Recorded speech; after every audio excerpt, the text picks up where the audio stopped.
Hi Siri, I'm looking for a new podcast, one that preferably is hosted by a UF Hall of Famer, one that airs every weekday that would bring me everything I need to know about the Florida Gators, including news, analysis, and opinions. Siri, is there such a show? Have you heard of Pod Up with Matthews in the Morning on Facebook, YouTube, Twitter, or any podcast platform? Oh my gosh, why didn't I think of that? UF Hall of Famer Shane Matthews has a show every weekday. I'm gonna go check it out tomorrow. Thanks, Siri. Good morning and welcome to a Wednesday edition of the program. It's Pot Up with Matthews in the Morning from the Crime Prevention Security System Studios. Large enough to serve you, small enough to care. We got a little change in our program today. Usually have Mike Morgan. Mike is traveling, I believe, this morning. So we're going to have JC as normal, and we'll have Edger Thompson from the Orlando Sentinel join us on the Titan MR hotline. Let's go ahead and head on over to the Titan MR hotline, and we're joined by JC. Good morning, JC. How are you? Yes, I'm fine. Good morning. How are you doing today there, QB? What have you been up to last night, JC? Well, QB, I ran down to Tampa. I had a couple of free tickets given to me on the lower level behind the bench, and so I watched Tampa Bay play Dallas in hockey, and it did not disappoint. We had an overtime win for your Tampa Bay Lightning, 5-4. Dallas gets a point with the overtime, which is good for any team on the road, and very exciting. 19,000 fans on hand for November NHL hockey, dude. And last night, by the way, there were 9 games in the NHL. 7 of which had 5-goal games, and 3 of the scores of those 7 was 5-4. What do you think of all those goals? That's good offense and no bad goalies. Did you wear a sweater to the game last night, JC? I did. Yes. My wife had green Dallas sweater, and I had a blue Steven Stamkos sweater. What was hers? Was hers a Mike Modano sweater? No, but she does love Mike Modano. She wore Jamie Benn. He's their captain for Dallas, number 4. Oh, wait a minute. I have a Jamie Benn.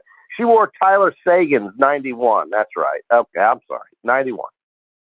So y'all both were wearing number 91 last night, huh? Yeah. That was a popular number last night. Big crowd. QB, it's amazing. You know, on a Tuesday night in November, you can get 19,000 fans in an arena for an NHL hockey game. And Tampa is all about the Lightning. They love them down here. And there's also, I saw some Buccaneer fans. The Bucs have seemed to resurface at 5-5 as they head into their open date. So Tampa is a very happy sports town right now. I mean, the Bucs look like they're going to probably win that division if they can. Their defense was great the other day in Germany and held Seattle. So maybe they're turning the corner. Who knows? How do you know they're Buck fans? They were wearing Buck jerseys to the hockey game? Yeah, I saw some Buck jerseys to the hockey game. It's unbelievable. I mean, it's Tampa. I guess the Tampa sports team. Yeah, well, I don't know. I just saw people wearing them. But, the Tampa sports scene is healthy. I mean, the hockey team is very healthy, got great players, and, coming off a couple of Stanley Cup championships here in recent years. And then, of course, we had the Super Bowl in 2020 for Tampa Bay Buccaneers, playoff appearance last year in the divisional round, and now 5-5 into the break. Tom Brady and his guys had a nice win against Seattle in Munich, Germany. How about that? So, that's a division that's really bad. I mean, the Falcons, the Panthers, and the Saints, probably the worst division in the NFL right now, the NFC South. Yep, no question about it. Also, last night in Maction, Ohio wins, Bowling Green wins. There'll be more games tonight. A lot of good college basketball cranked up yesterday. I forgot what they call that tournament they had there in Indiana. But Michigan State beat Kentucky in double overtime, and Kansas beat Duke. And former Gator Tyree Appleby hits a game winner for the Wake Forest Demon Deacons. Seems like Tyree Appleby's been in college for about 10 years. But there you have it. That's kind of what happened in the sports world last night. Also, they released the playoff rankings. Anything stand out to you there, JC? Nothing really. I mean, it's what we expect. You've said it's 5 teams. 5 teams have the realistic chance to get in. It's all about whether TCU wins. I don't think Tennessee is going to lose. Tennessee, to me, has a real I don't know if you want to call it advantageous, but a very, I think, easy path, QB. It's coming down to whether or not TCU can win this next 3 games. It's going to be tough for them to win these next 3 games. Tennessee, in the meantime, has 2 games left, and they do not have to play on championship Saturday. I can't see, unless Michigan and Ohio State play an ESPN Classic, I'd have a hard time seeing how Tennessee doesn't make it. I don't know, unless I'm missing something, QB. You can help me out here, but I think Tennessee's going to make it. I think we're going to have 2 SEC teams again, and I certainly don't know if I need to see Tennessee play Georgia in Atlanta. Maybe they would seed them 3rd. I don't know. But I think Georgia is your odds-on favorite. They're even money, obviously, to win the national championship. That's unbelievable when you consider we've still got a couple of regular season games left and the championship. To be even money tells you all you need to know about the anticipation for the national champion this year.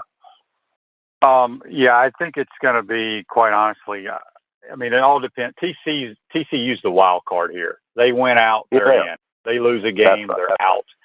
I think they will lose a game. They've been very fortunate, but if they lose, I think you're going to have 2 Big Tens and 2 SECs playing. I think that's where it's going to look, and I think if TCU runs the table, it'll be Georgia, Big Ten winner, Tennessee, and TCU.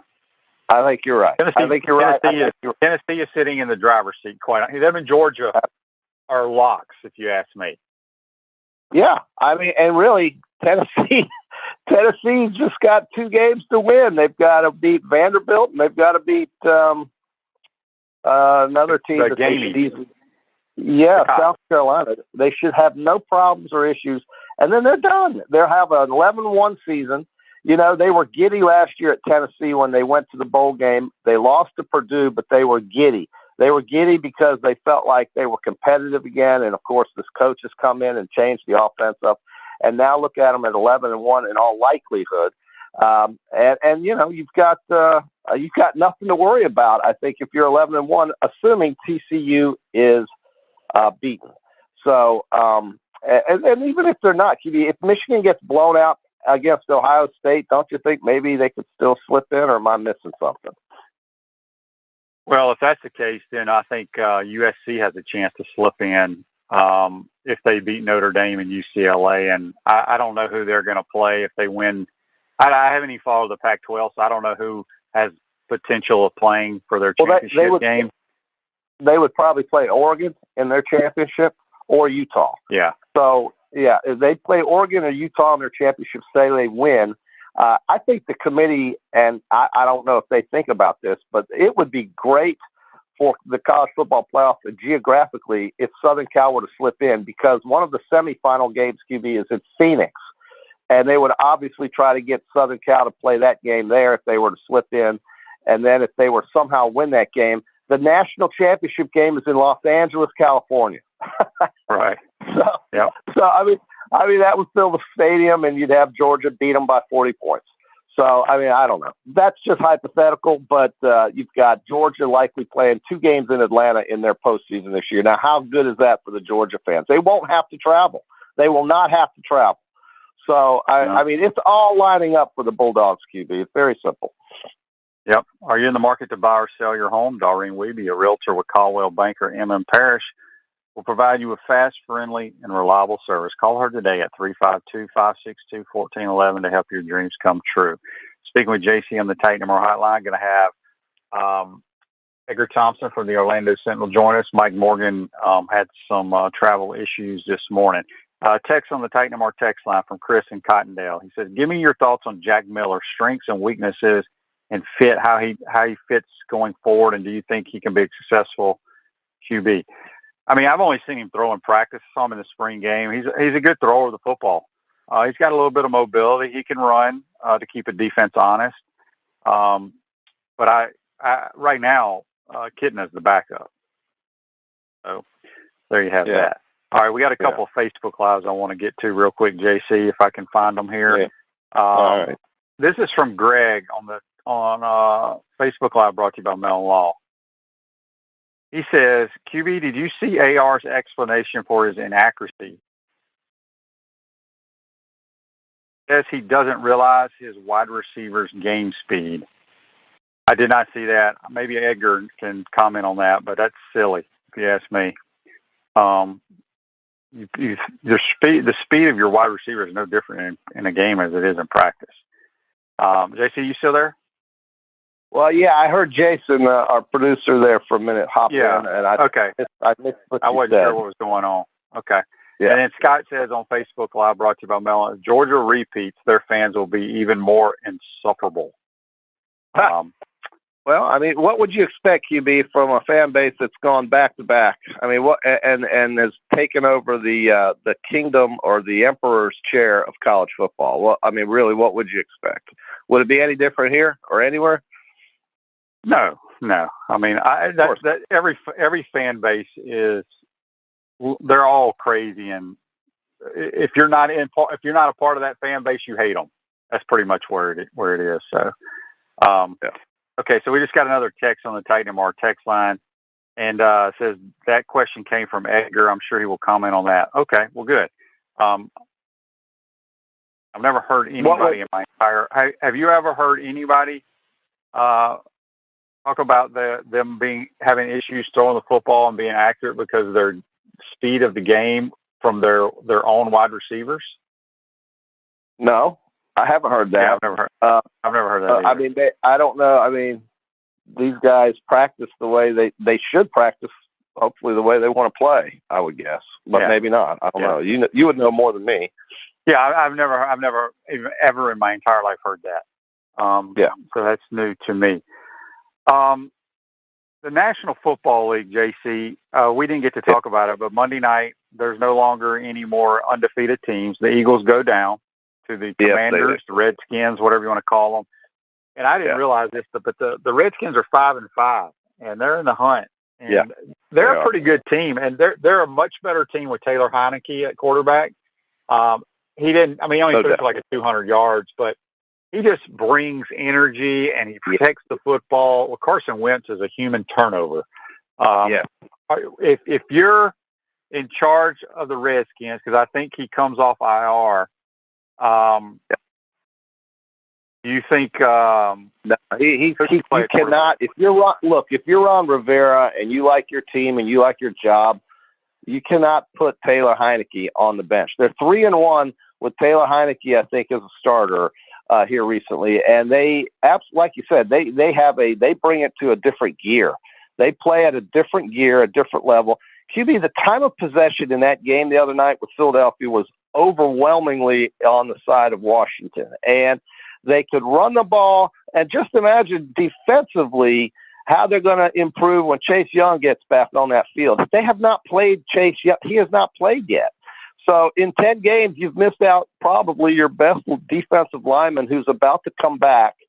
That's just going to add more pressure to – I mean, they've got some outstanding defensive players on that team. And when your quarterback isn't a liability and doesn't put that defense in bad position and can get the ball down the field and consume time, the key to beating Philadelphia was keeping Hurts and those guys off the field, and that's exactly what Washington did. It was a fantastic game for the Washington team because they haven't they're 5-5, but like you said, they could really get cranking here and sneak into a possible wild card situation now. So I like what I saw Monday night out of Washington, and I still don't think, even though Philadelphia lost the game, there's too much to worry about there. They're going to be fine, and right now they're in charge of that division by 2 full games over Dallas and New York. Dallas and New York will play here in 2 weeks. Dallas is going to have a tough game at Minnesota this weekend. That could be problematic for the Cowboys. And then they play the Giants on Thanksgiving Day. I'll be there at that game. So, QB, I got 2 NFL games coming up in the span of 4 days here in the next week. How about that? Sounds like a blast. Yeah. All right. So on Facebook Live, whoever Van Der says, Shane, stop bashing. You didn't hear AR say that, so you don't know the context in which it was said. No, I didn't hear it, but he's not accurate. I mean, I like the kid. He's very talented, but he will never be an accurate quarterback. I've said it from high school. I'll say it for the next 25 years. It's not bashing; it's facts.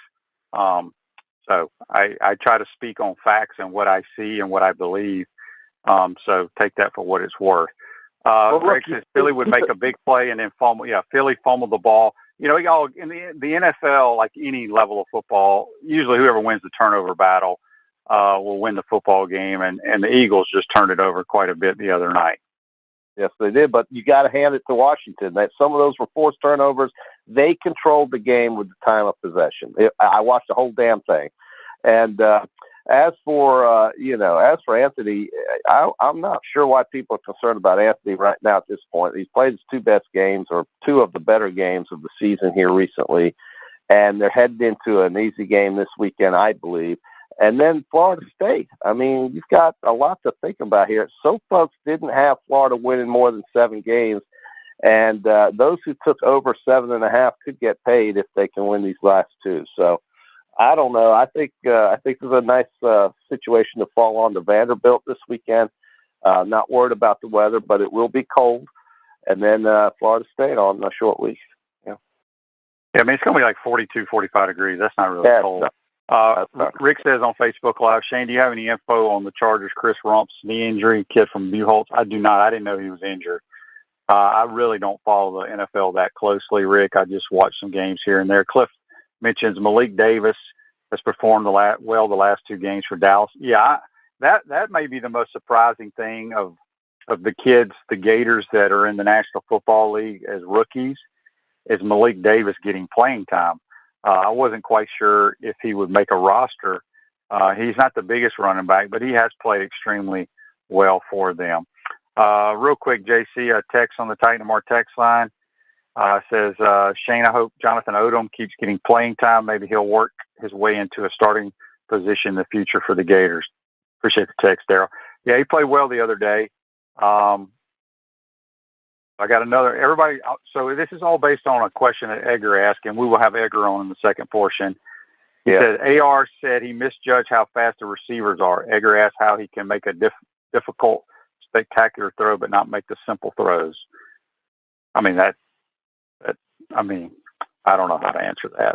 I mean, he made some good throws, and everybody loved the throw to Ricky Pearsall on the touchdown, but honestly, Ricky Pearsall made an unbelievable catch as well. But it was a good throw. The best throw he made the entire night was on a bubble screen, quite honestly. People don't know how hard that is, and the way he threw it with motion, it was a really good throw. So was the one to Pearsall, the one in the corner of the end zone over the defender? Yeah, it wasn't all the way in the corner. He was running a crossing route, but yeah, that's the one. He went. The defender played it really well, kind of misjudged it, and Ricky went up high and caught it. But Anthony made a good throw, put it where it had to be. Right. So anyway, that's, well, I mean, what's the problem? I mean, everybody's thrilled at the way it's gone the last 2 weeks. I mean, just give me a break. I know it's South Carolina. Nobody's complaining. Everybody's just asking my comments on that, and I'll ask Edgar, and then Van Der says that we're bashing, but we're not bashing. I mean, he's just not an accurate thrower. I mean, the facts are the facts. Right. Now, it doesn't matter. He is who he is. Yeah, I see that. And let's also remember, folks, I mean, I'm not taking anything away from them, any of them. They play great, but Texas A&M and South Carolina are probably 2 of your worst teams in the conference. There's no doubt about it. And I'm not, that's not a criticism, but it's the reality is that they're not teams that should give you any problems. I'll just leave it at that. So, having said that, do you think the Gators will have any problems with the Vanderbilt Commodores? I don't, but I was impressed with what Vandy did against Kentucky. I don't know if that was partly because Kentucky failed to show up, but anytime Vanderbilt can pull off a game in the last minute of play to break a 26-game SEC winning streak, you have to take note of that. But QB, Vanderbilt is Vanderbilt. Okay, they're going to have half the stadium is going to be empty. There'll be just as many Florida fans. It's 11 a.m. in Nashville, Tennessee. Half the city will be still in bed. I mean, honest to God. And then after that, you get to watch them beat Vanderbilt. And if you're sticking around in Nashville, you can go down to Broadway and get ready for Tampa Bay Lightning hockey against the Nashville Predators on Broadway Street there, Bridgestone. All right. So let me ask you What a day. This is very obvious, though. Do you know the toughest game that the Mighty Gators in 1996 for their national championship, you know, the toughest opponent and toughest game in the conference was for them? Oh gosh, you're bringing me back. Well, I think it was Vanderbilt. It was Vanderbilt, 28-21. Yeah, it was Vanderbilt. And I just don't, there are these weird years where sometimes Vanderbilt will compete hard against Florida, but the record is what it is. I can't see them contain. If Anthony just is calm and plays the way we know he's capable of playing, like he did last week and the week before, I can't see Vanderbilt even close, QB. I just can't see him. Plus, I'm really happy with the way the defense has picked it up. You know, we mentioned this defensive team since Cox was booted, and look at how they've played, a little bit more aggressively, I would say. Let's just leave it at that. I think they've played better. Look, they'll beat Vanderbilt. They're going to beat Vanderbilt, and then after that, you guys are all going to fly home and feel great. We're going to do Thanksgiving, and then Friday you're going to have the entire country by yourself with Florida State on the field, on television, nobody else to watch. It's a nationwide platform for the Gators and Seminoles. It's going to be fantastic. Is that the only game for Friday night? I think there another? I think that's it. And that's part of the reason why they agreed to do it. I don't know. At first, when they announced they were going to play on Friday, I was like, what the heck are they doing? Why do that? I mean, Saturday, it's football day, not Friday. Friday's the day after Thanksgiving. Everybody goes shopping or everybody sits around and watches something on TV. No, they always have games on Fridays, JC. Right. But this is like Florida and Florida State's the biggest game of the. It's the biggest rival for Florida. I still say that FSU is their biggest rival. So there's a bunch of games. There's a bunch of games on that Friday, but we're the only night game. There's about 12 to 14 games on next Friday, but we're the night game. So I don't know. Is that game on the ACC network? Isn't that why they did this, or is it on ABC? It's on ABC. Never mind. No, they would never put Florida. No, that's a national game, QB. They get the entire country to themselves on that day. All right, JC, got a question here. Facebook Live brought to you by Mental Law. Kentucky has had a major slip. This is from Cliff. Do y'all think Stoops will be under fire? I don't think he'll be under fire, but I think the afterglow, if you would, of this year has tarnished dramatically. I mean, you lose at home to Vanderbilt, you get blown out at Tennessee. You got Georgia coming in. You're probably going to get blown out there. I think it's been a year that had very high expectations. That's turned into kind of a dud, to be honest with you. But no, I don't think Stoops is in any issue. I think he's going to be able to leave on his own terms at Kentucky. What's Kentucky going to do? Who are they going to call and come in and take care of that program after what Stoops has done for the last decade or so? There's no way Mitch Barnhart would fire Mark Stoops. No chance. Zero. Yeah, I agree with that. What is their record right now, by the way? Kentucky, Kentucky Wildcats are 6-4 right now. QB. They're going to be 6-5 after Saturday. They're going to be 6-5, and then they're going to play Louisville, and who knows? I mean, that could be a 6-6 ending. That would be a disappointment with the way they started. Everybody, including Mel Kiper's, got Will Levis at such a high number, on the board. So I don't think Will Levis could shine shoes at the airport with any of those first-round picks. No chance. I'm not impressed. He's going to be a first-rounder, JC, because like I told you, the NFL does not care how you play. They look at your body, your measurables, and what they think they can do with you. He will be a first-round draft pick. Watch. Good luck. Okay. Right. Well, any GM that's going to waste his first-round capital on Will Levis might want to keep his resume healthy. So who would be your first-round draft pick if you drafted? Well, I'd have to look if I was drafting a quarterback QB, but I'm not sure it would be Will Levis. I'm quite confident it would not be Will Levis. I would take Bryce Young before I took Will Levis. I don't care if Bryce Young's a foot shorter. I could probably do more with him. But there'd be a lot of guys I'd look at in front of Will Levis. A lot of guys. I mean, I'd look at plenty of players. I mean, Caleb Williams, what's he going to do? Is he going to stick around? He can't come out. He can't come out, so he's not eligible. He's not eligible. Okay, so but there's plenty of other guys. I'd have to go through it, but I can't see how Will Levis would be somebody's first-round draft pick with the year. Look, if they go 6 the first pick would be Drake May, but he's still got. I think he's got 2 more years. May have to. Yeah. Well, he's only a redshirt freshman. He's a redshirt freshman though, so he can come out after next year. You just have to be in school for 3 years. On YouTube comments here, this is from ABC Kids. I guess he was referring to me saying that Justin Jefferson's catch was the greatest catch that I've ever seen in football. He says he disagrees. No, the greatest catch in the history of football was by Carlos Alvarez. He caught a pass between his knees on the sideline. That was before my time. Were you around then, JC? I was. I remember John Reeves and Carlos Alvarez, but the greatest wide receiver I've ever seen. I remember. I don't remember that play, but I do remember Carlos. He was the Cuban rocket. There's no way. I mean, I'm sure it was a phenomenal catch, but there is no way. No way. Better than what Justin Jefferson did. No way. No.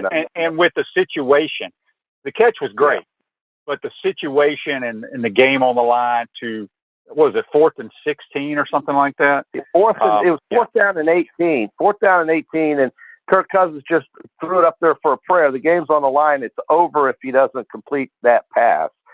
And the guy, Justin Jefferson took over a game. I mean, that was incredible. By the way, QB, since we were talking about Kentucky, they also lost to South Carolina this year. So let's remember that. Yeah, I don't know how. That's the only good win that South Carolina has. Everybody else they beat is like Group of 5 or FCS schools. So.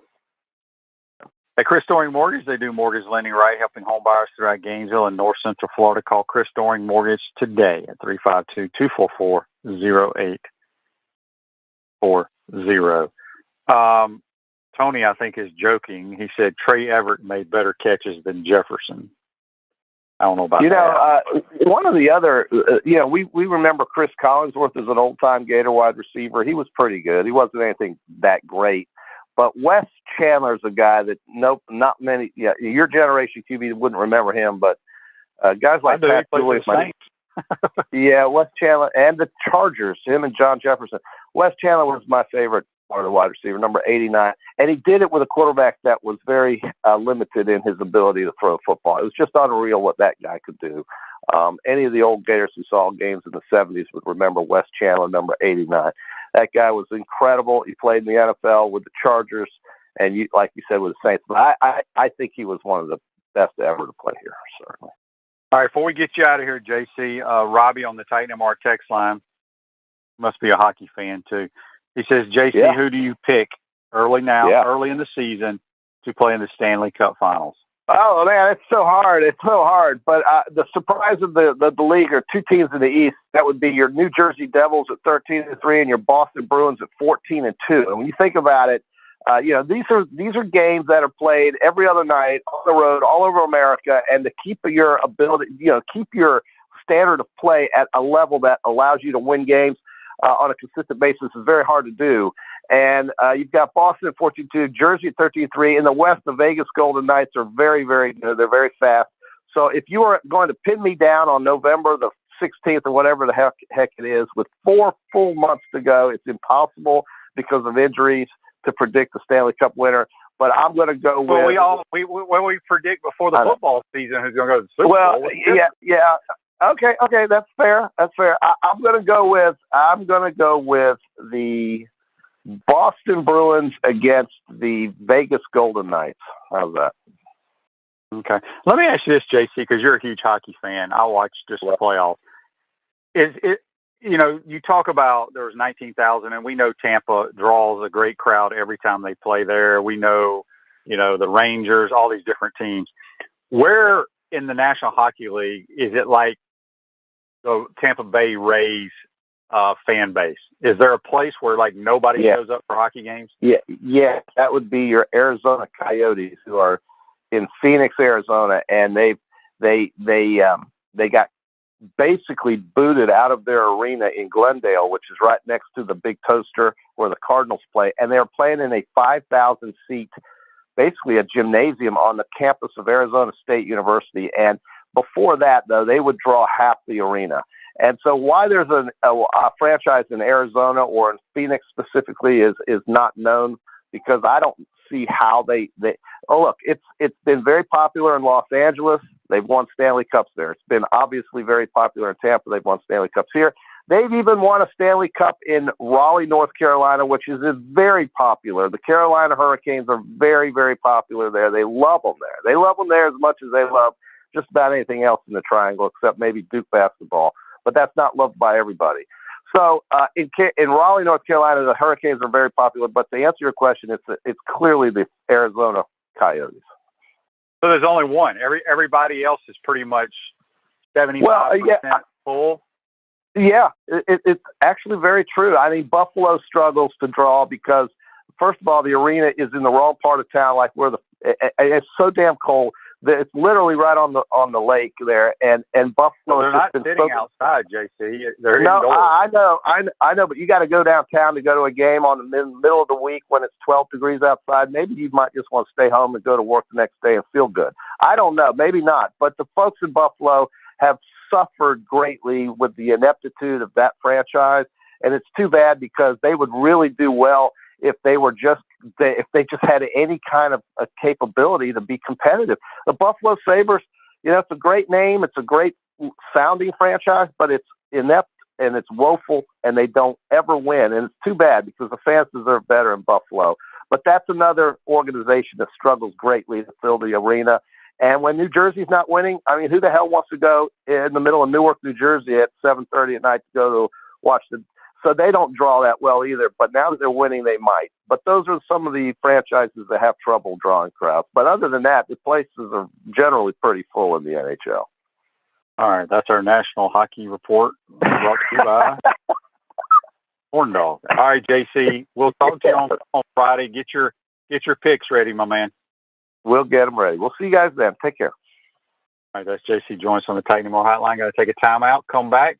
We'll be joined by Orlando Sentinel's beat writer for the Florida Gators, Edger Thompson. You're watching and listening to Pod Up with Matthews in the Morning. We want to take this moment to thank all our sponsors who keep the show going and pay the bills. Our premium sponsors are Crime Prevention Security Systems, large enough to serve you, small enough to care. Titan MRI, Gainesville's only locally owned and operated MRI facility. Meldon Law, the only official law firm partner of the Florida Gators. Peachland Dental, Gator Nation's first choice for dentistry in Port Charlotte. Comfort Temp, comfort is our business, peace of mind is our promise. QC Kinetics, live pain-free with QC Kinetics. Our gridiron sponsors are Auto ER, UF Bookstores, Celebration Point Town Center, Chris Doring Mortgage, Silverback Concrete Co., Ruse Ogra State Farm Insurance, Doreen Wiebe Realtor Caldwell Banker MM Parish.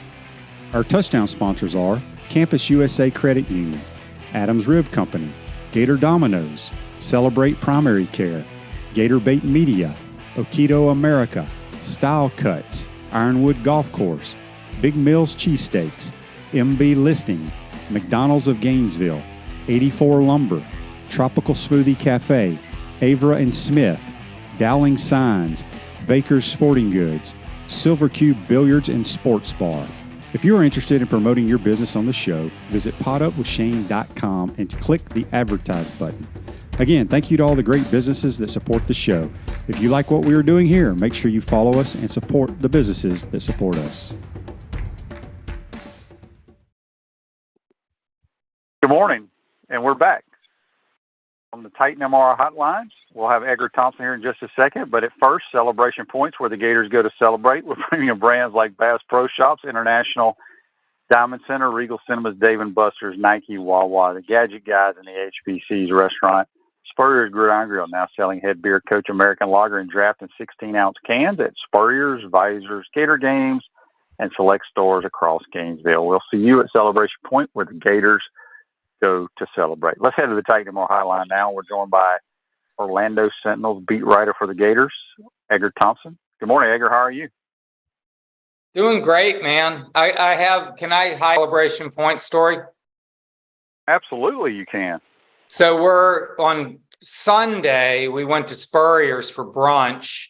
Super fan Jeannie Macaluso, the former Palm Beach County Booster Club president. I've known her now for like 20 years when I worked at the Palm Beach Post. She is a Spurrier fanatic. She had a Spurrier room. So Jeannie she's unreal. So she comes up and we're having brunch with my 91-year-old friend, Mary Fletcher, who's just an amazing lady I've known for years. She's my landlady still at 91. She's incredible. So she was a Weeki-Watchy mermaid, Mary. She was an original Weeki-Watchy mermaid. I had no idea how big a deal this is, but it's a big deal. Anyone who meets her, she's the last living original Weeki-Watchy mermaid. So we get to the thing, and she's there, and we're sitting, and we look over. There's Steve Spurrier and Bob Stoops and their wives, like sitting next to us. So Jeannie, of course, is over there talking to Spurrier, and he's like, yeah, you know, I mean, I'm sure he gets bothered all the time, but he was nice about it. Next thing I know, though, Jerry Spurrier is over at our table, like starstruck by Mary Fletcher, hearing that she had been a Weeki-Watchy mermaid. And she was a little girl in Fort Lauderdale growing up with her sisters, and the mom used to drive them over. And she's like, I used to see this woman as a mermaid. And I'm like, you're like the belle of the ball here, ma'am. She's, oh, no, I'm not. She couldn't believe that like this Weeki-Watchy mermaid was there. Very cool. But anyway, so I thought that was nice. It is. Yeah, there's no question. That is that. So they don't have those mermaids anymore, huh? I don't know if they do it anymore. They might, but it's a big deal to young, especially young women. They just are fascinated by it. My neighbors from that area, and when she met Mary, was like, "Oh my God, she couldn't." She's like a movie star to these young women. So anyway, but Jerry Spurrier, who's pretty big deal, it was like it was nice to see. It was cool. Yes, indeed. All right, let's talk about the Gators. Sure. We've had a lot of comments.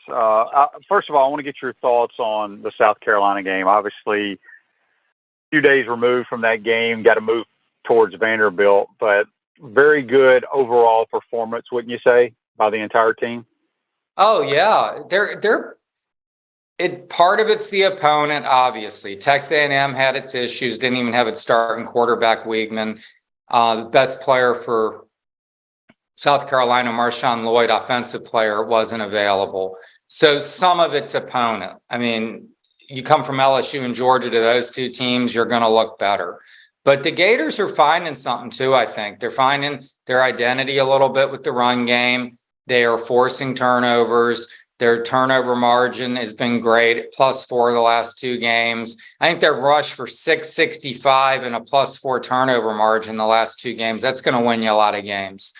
And, you know, Anthony is running more effectively too, and more authoritatively, and running behind his pads, and even said it the other day, you know, I'm 240 pounds. I got to make somebody got to feel this weight. So somebody got to feel this weight. So you have a three-headed monster when you got Anthony, Trevor Etienne, who's terrific, and then Montreal Johnson, who just wears down defenses.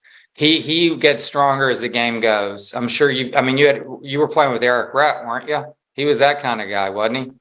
So yes, for sure. So anyway, I think they got a good thing going right now. Yeah, real quick, before I move on, we got a Facebook Live question for you sure. Here from Scott. He says, Edger, did you hear Mark Richt's petition to Mike Norvell to beat the Gators? Norvell responded that everything the Noles do is done with that goal in mind. Somebody mentioned that the other day, and I mean, Mark Richt is a Miami Hurricane. He played there. He coached a long time for the Semis, and he coached a long time for the Dogs. So damn, yeah, he wants the Seminoles to beat the Gators. I mean, that would be like, you know, well, I'm not even going to go there, but I mean, I have no problem with that. A lot of people made a big deal about this. Have you heard about it, Edgar?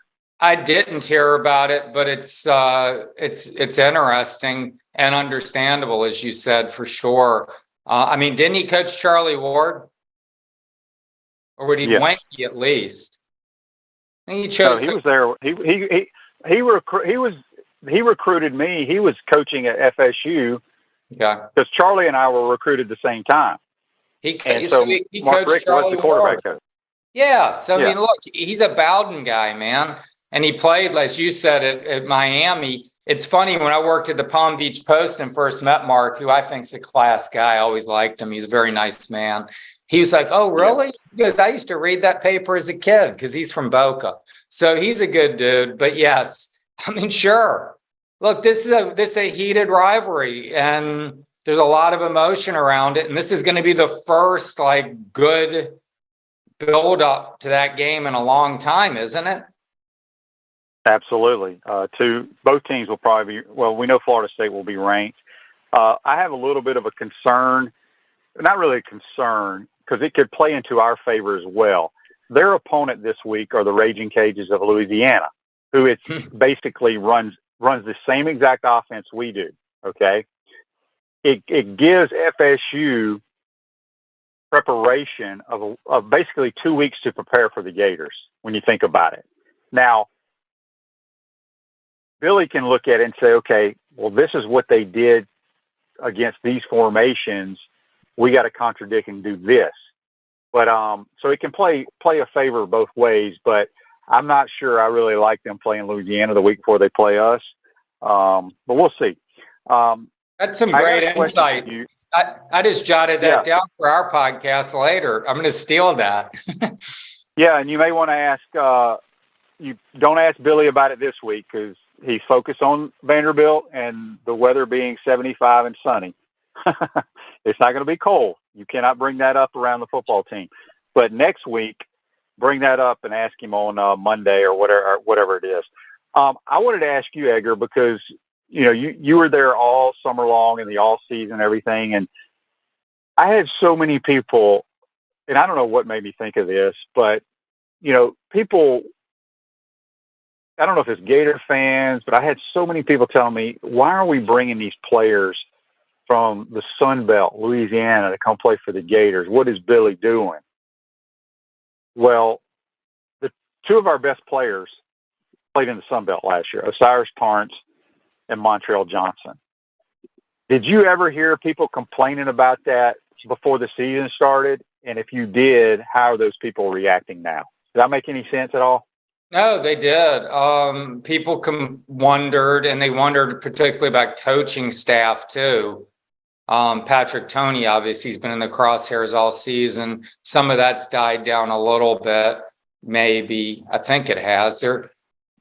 Last 6 quarters, the Gators haven't given up an offensive touchdown, and teams are 4-19 on third down. Again, opponent plays a role, but the unit does seem to be playing with a lot more energy, gang tackling effort. To me, I mean, doesn't it look like the Gators were playing hard out of the gate the other day against South Carolina on defense, I thought. So, but no question. But then these players, it's like Osiris Torrance. Oh, he's not going to be able to make the jump to the SEC. That was a big talking point. He's made the jump. He looks really good. And Montrell Johnson certainly has too. And that was 800 yards or whatever as a freshman at Louisiana. I mean, he's not going to be able to do it here. So, Billy, I think, did you say this to me when we were maybe texting or chatting? I don't know. But he can evaluate talent, it looks like to me. Yeah. Yeah. That's where I was going with this, is because when you look at the we got some good players. We don't. This roster will be dramatically different in 3 years. In year 3 for him, changing as we speak. Yeah. The best players on our roster, in my opinion, are guys they brought in or guys they recruited that are going to be good players. So I think they do a tremendous job evaluating. Yeah, you're going to miss on some kids, but I think they got a really good knack of finding good football players. Couple things here, Edgar. We had some people talk about AR, the question you asked him. I don't know if it was yesterday or whenever it was. Monday. About it being inaccurate because of his speed of his receivers. Can you give us a little more intel on that? He basically was saying in a roundabout way that he's got to lead guys a little bit more and maybe see the play unfolding and put the ball like where the guy's going to be, anticipating more. Because I just said some at the throw the other day, that picture perfect throw to Pearsall in the back of the end zone. That series alone, I mean, he dodged a pass rusher at him dead to rights, but then made a throw somewhat in the dirt to Douglas. And then he flicked one out there to Douglas on an out route that was just effortless. I mean, it looked so good. And then he hits Ricky a few plays later, that little lob, only place he could have thrown it. And Ricky made a nice catch on it, obviously. So, I mean, he looks like that for a series. And you're like, okay, now that's what the NFL sees and wants. And then you see him just missing wide open guys going 3 yards behind them in some cases. I mean, the first pass to Pearsall was like 2 yards behind the guy. So he's like, I'm just forgetting how fast these guys are. Just seeing Ricky come across the field. He was probably thinking about that exact one and seeing how fast he can accelerate. I've just got to put the ball in a better spot for him. Just understanding these guys do have real game speed, and I've got to put in the right spot for them. It was an interesting response, but it's, one thing we like about Anthony, I mean, he's pretty honest. And I think he's saying that, hey, the games happens too fast for him still at some times, which 11 starts into his career. You can argue whether it should or shouldn't, but he still is like in his one full season of starting right now, basically. Yeah, and a lot of that has to do with just the anticipation part of the game, which, those are things that you have that are not taught, in my opinion. But you're right. He makes some great throws and then misses easy throws, but that's who he is. That's who he is, and just got to live with it. He's a good player. You mentioned transfers. Obviously, Elksmith has transferred. Trent Whittemore is transferring. There will be more that will go to the transfer portal. I know Gator fans get upset about it, but you can't get upset about it. These kids want to play. They may not be a good fit, but then you have kids come to your program and you love those transfers. So don't you see a lot of guys possibly moving on once the season's over?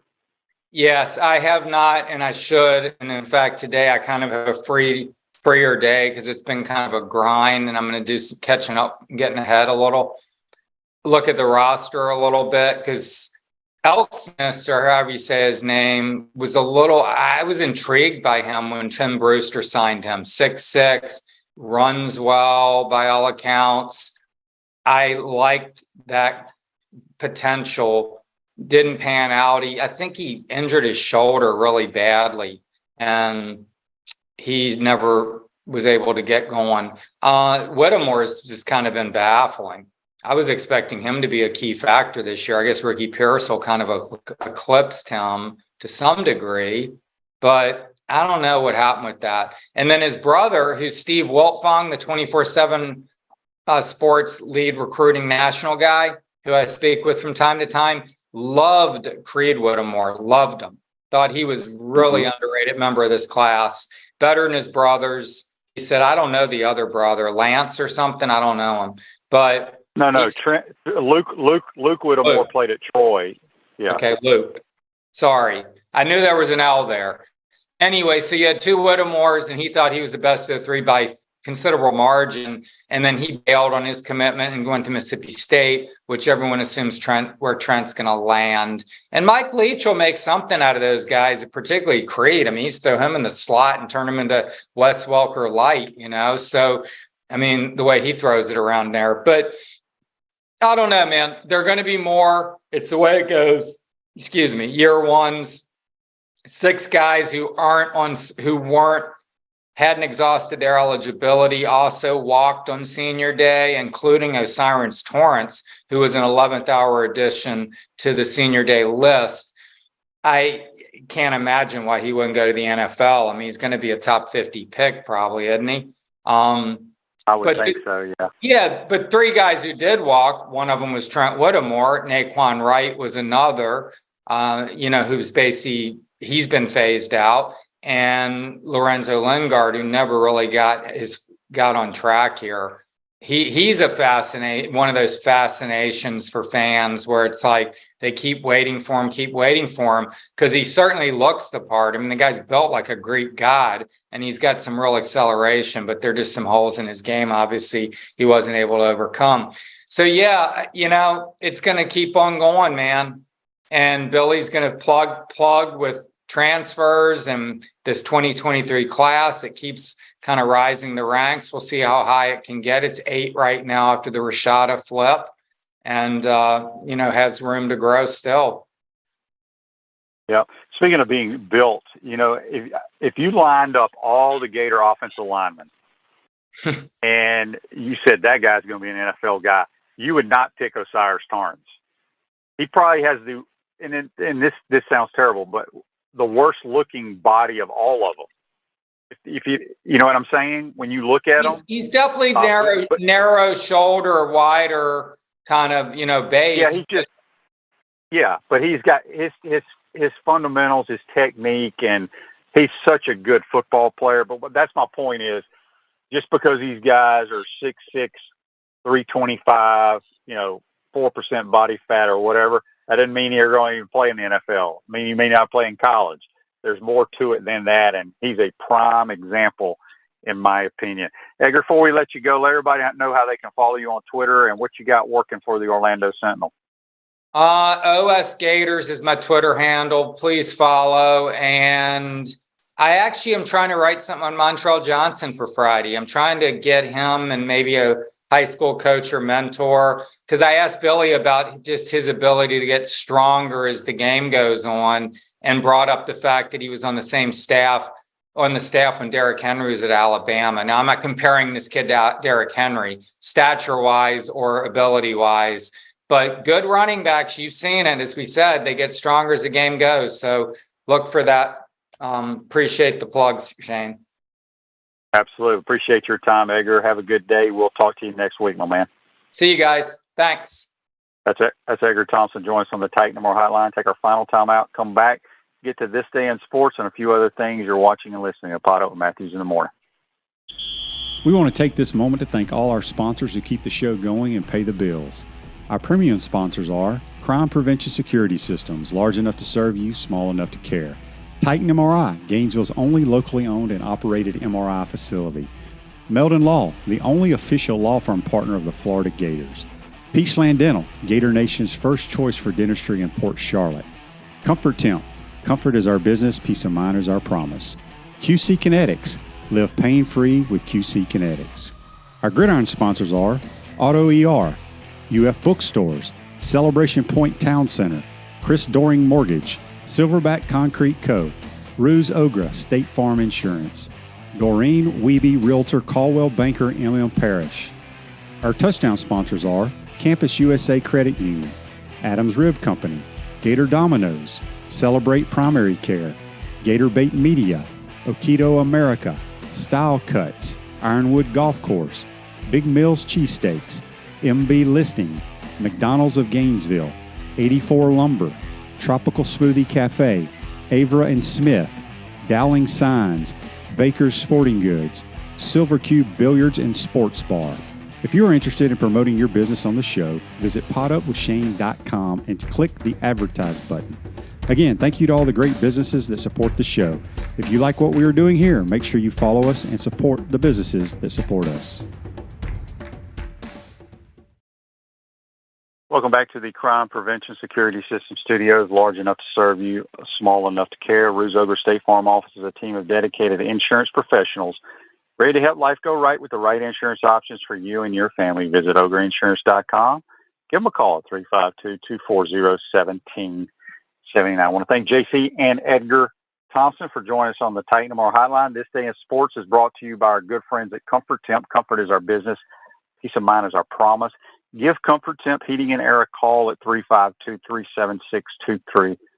This Day in Sports, in 1969, U.S. President Nixon becomes the first president to attend a NFL game while in office.